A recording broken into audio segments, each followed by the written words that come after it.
The EU courted Scottish First Minister Nicola Sturgeon at the beginning of the Brexit talks in order to disrupt the internal politics of the UK, Italian MEP Marco Campominassi has told Express. The UK left the bloc on January 31 and, in less than a month, the transition period will also come to an end. It is a new chapter for the country's national history and should see the UK return to being an independent sovereign state. However, not everyone in the UK has given up on EU membership.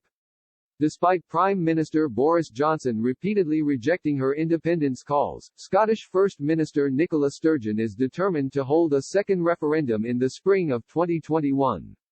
The SNP leader believes Scots are being dragged out of the bloc against their will. However, while Brexit might have made the case for Scottish independence stronger, it has also made it practically more difficult. If Scotland were to become independent, it would border a non-EU country, likely requiring infrastructure and border checks between regions whose communities are deeply intertwined, similar to the problem of the Irish border that severely complicated Brexit talks.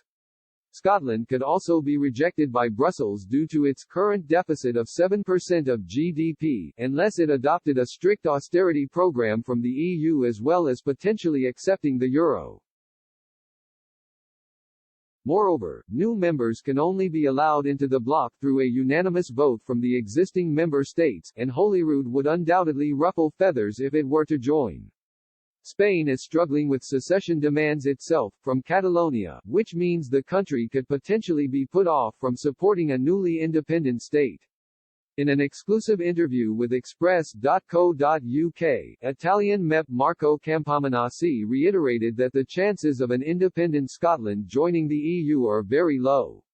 However, he revealed how, in order to disrupt internal politics in the UK, Brussels did court Ms Sturgeon at the beginning of the Brexit talks. He said, with Scottish independence, Brussels has shown the greatest possible hypocrisy. During the withdrawal agreement talks, the former president of the European Commission Jean-Claude Juncker was courting the Scottish nationalists, making them believe they were welcome in the EU. It was only done to destabilize the UK government.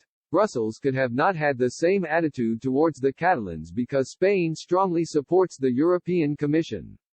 The hypocrisy would have been so evident that Brussels had to stop engaging with Sturgeon. Mr. Campominassi added, anyway, there is no way Spain is going to allow the Scots in if they do go independent. In another interview with Express.co.uk, Lord David Owen echoed Mr. Campominassi's claims, adding that there might be another country that would almost definitely block Scotland's entry, Belgium.